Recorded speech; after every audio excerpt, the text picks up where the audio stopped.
Our reading is from Luke chapter 15, verses 1 to 3, and then from 11 to the end of the chapter. And it's on page 1048 in the church Bibles, right at the bottom of the page.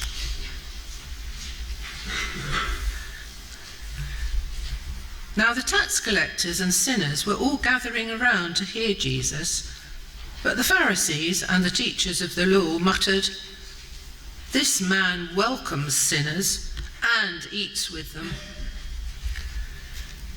Then Jesus told them this parable. There was a man with 2 sons. The younger one said to his father, "Father, give me my share of the estate." So he divided his property between them. Not long after that, the younger son got together all he had, set off for a distant country, and there squandered his wealth in wild living. After he had spent everything, there was a severe famine in that whole country, and he began to be in need. So he went and hired himself out to a citizen of that country, who sent him to his fields to feed pigs. He longed to fill his stomach with the pods that the pigs were eating, but no one gave him anything. When he came to his senses, he said, "How many of my father's hired servants have food to spare, and here I am starving to death? I will set out and go back to my father and say to him, 'Father, I have sinned against heaven and against you. I am no longer worthy to be called your son. Make me like one of your hired servants.'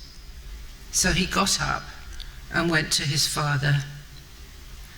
But while he was still a long way off, his father saw him and was filled with compassion for him. He ran to his son, threw his arms around him and kissed him. The son said to him, 'Father, I have sinned against heaven and against you. I am no longer worthy to be called your son.' But the father said to his servants, 'Quick, bring the best robe and put it on him. Put a ring on his finger and sandals on his feet. Bring the fattened calf and kill it. Let's have a feast and celebrate. For this son of mine was dead and is alive again. He was lost and is found.' So they began to celebrate. Meanwhile, the elder son was in the field. When he came near the house, he heard music and dancing. So he called one of the servants and asked him what was going on. 'Your brother has come,' he replied, 'and your father has killed the fattened calf because he has him back safe and sound.' The elder brother became angry and refused to go in. So his father went out and pleaded with him. But he answered his father, 'Look, all these years I've been slaving for you and never disobeyed your orders, yet you never gave me even a young goat so I could celebrate with my friends. But when this son of yours, who has squandered your property with prostitutes, come home, you killed the fattened calf for him.'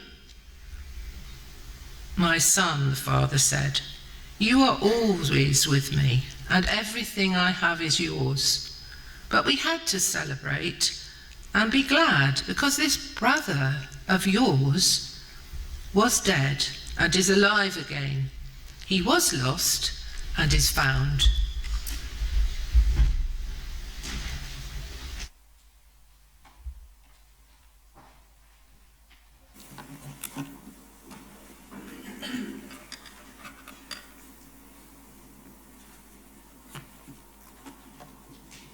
We're thinking today about welcome, and I'm going to give you a moment just to talk to somebody near you about the warmest welcome you ever experienced. The warmest welcome you ever experienced, or maybe one of them if you've had lots of warm, welcoming experiences. So just for a few moments, just chat to the person near you about that.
Okay, just one more minute, just to finish your conversations.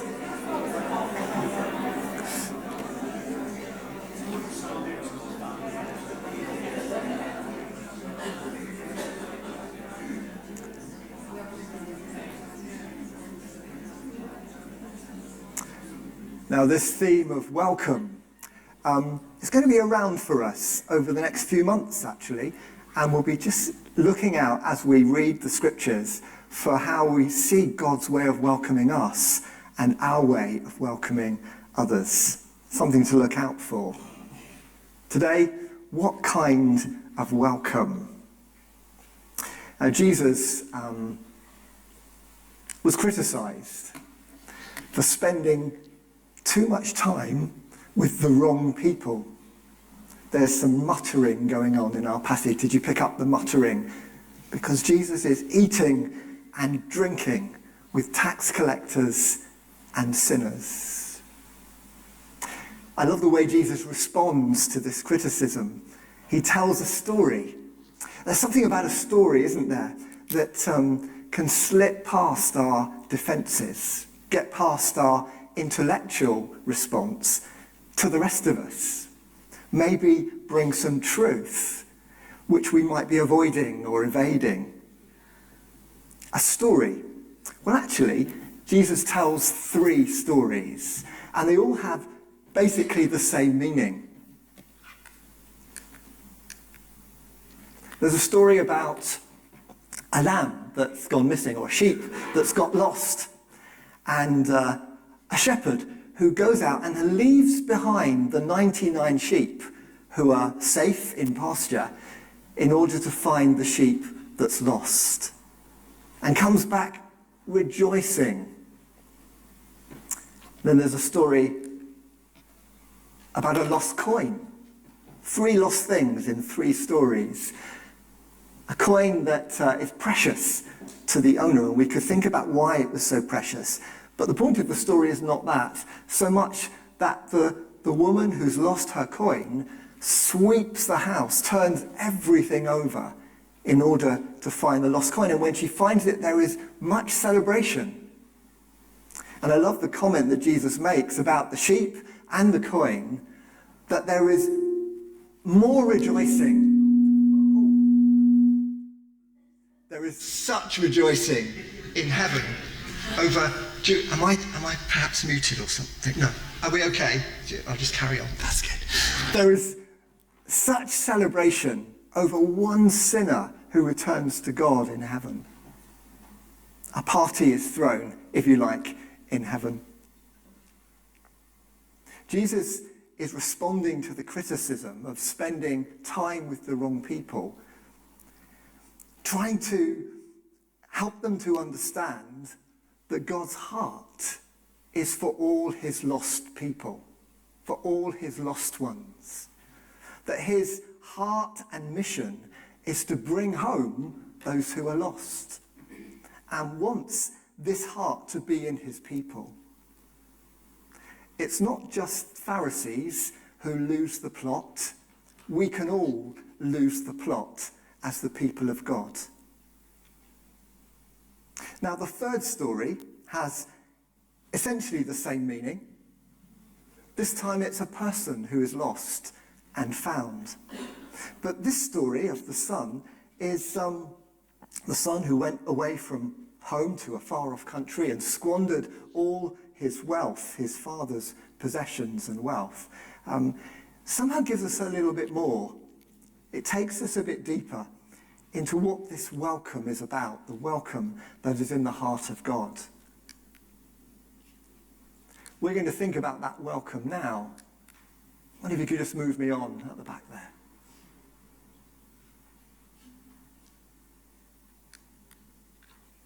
In a moment you will see, there it is, a beautiful piece of art by Rembrandt, and it's called The Return of the Prodigal Son. Imagining the embrace. It's such an embrace, isn't it?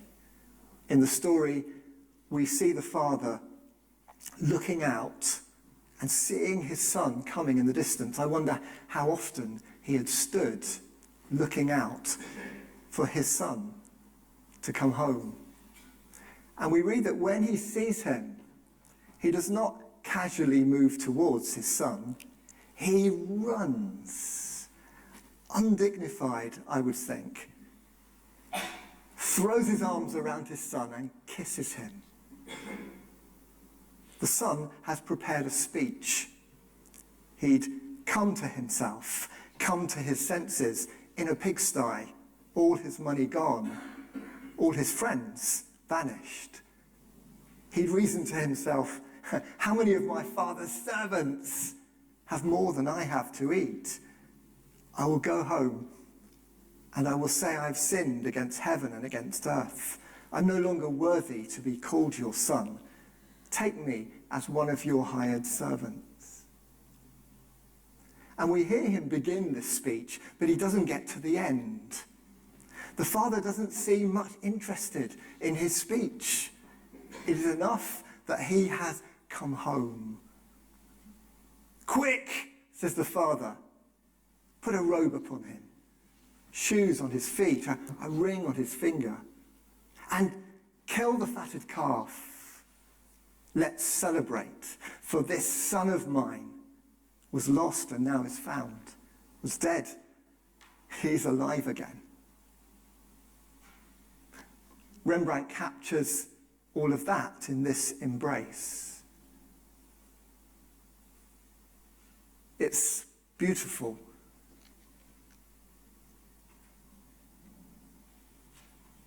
We're meant to get a glimpse of the very heart of God. You remember last week I told another story of Jesus about a tree in a vineyard and the gardener who wanted another year to dig around the roots, to put in the manure. And I suggested that we're meant to glimpse the heart of God in the way the gardener treats the tree. I believe we're also meant to see the heart of God, to feel the heart of God, as we think about the way the Father brings his Son home and embraces him and receives him. This is the heart of God for all his lost ones. Not everyone's pleased to see the lost son come home. A Sunday school teacher once posed to their class, who wasn't pleased to see the prodigal son come home? And one little boy ventured, the fatted calf. It's quite a good answer, actually, isn't it? We know it's not the right answer. In the story, and here in Rembrandt's painting, if we just pan out a little bit from this amazing embrace, we see someone looking on. There are other figures in the shadows, but it's thought that the figure on the right is meant to be the brother. And Rembrandt has used artistic license to bring the brother into the picture, into the scene. We know that in the story, he stayed outside. We don't know whether he got into the party after his father's pleading. But the brother's welcome is not the same as the father's. He is not pleased to see his brother come home.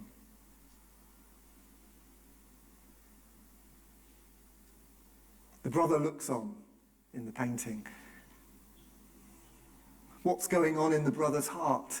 Well, we know from the conversation outside, all these years, I've slaved for you. Never disobeyed your orders. It's quite telling, the word slave, isn't it? It says something about the relationship between the older brother and the father. We've no reason to think that the father was not tender and loving towards the elder brother, but somehow the brother understood his place in life, in the household, as one of duty, of serving, of never putting a foot wrong. Henri Nouwen reflects on this painting and on the two sons and suggests that, in a way, both sons are lost. One of them was lost in a far country, the other one lost at home. Henri Nouwen suggests that we do well to step into the shoes of both sons, because we'll find things there that apply to us. In a way, all of us are lost, needing to come home to God. Pharisees too, those who've been around church for years and may not somehow have understood the warmth and strength of the Father's love. For whatever reason, it hasn't penetrated. I wonder if we can ever be big brotherish to those new converts, to people who God brings in to his family, and they're so full of enthusiasm and joy, and it's a bit wild and it's a bit loud, and we maybe wish they just quieten down a little bit. Can we be a bit big brotherish? Well, I think I was a bit big brotherish when my brother, who kind of fits the story of the younger son a little bit more than I do, had really just gone off the rails. He'd gone away from God and was living recklessly. When God apprehended him, just took hold of him and brought him back to himself with passion.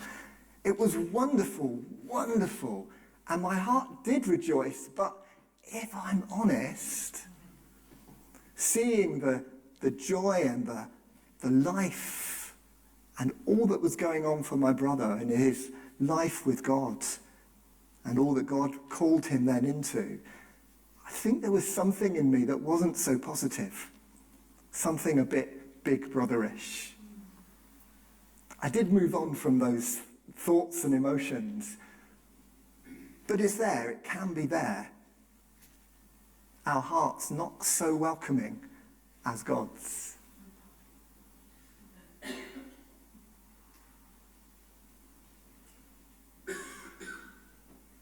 The welcome of God is radical.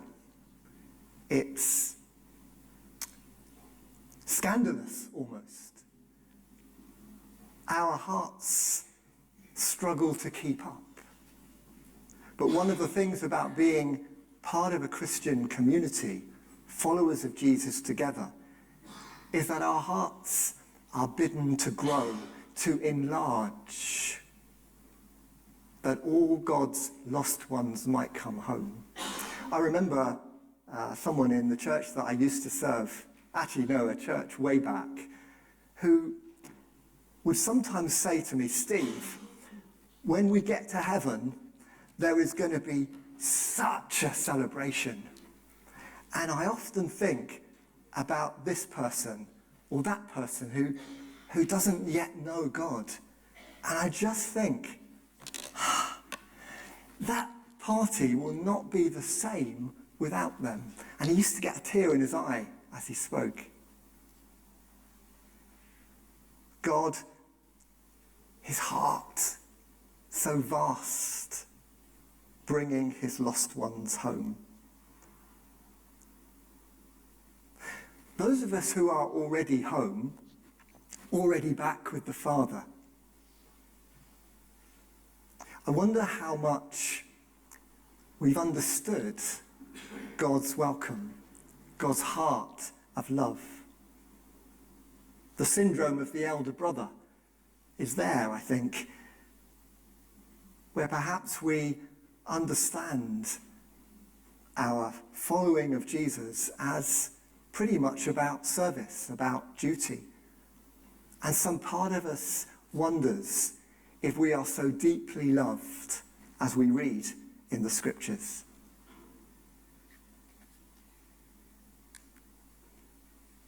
I want to share a poem with you. that you may have come across before. It's by George Herbert, and the first lines are, "Love bade me welcome."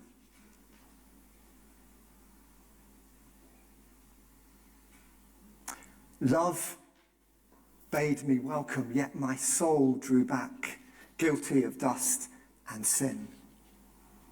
But quick-eyed love, observing me grow slack from my first entrance in, drew nearer to me, sweetly questioning if I lacked anything. "A guest," I answered, "worthy to be here." Love said, "You shall be he." I, the unkind, ungrateful, ah, my dear, I cannot look on thee. Love took my hand and smiling did reply, "Who made the eyes but I?" "Truth, Lord, but I have marred them. Let my shame go where it doth deserve." "And know you not," says Love, "who bore the blame?" "My dear, then I will serve."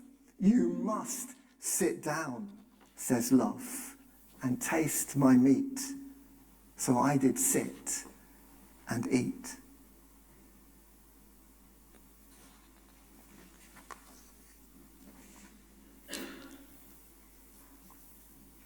I want to invite you to just a short time of prayer together, in which I want to lead us in just a short reflection on the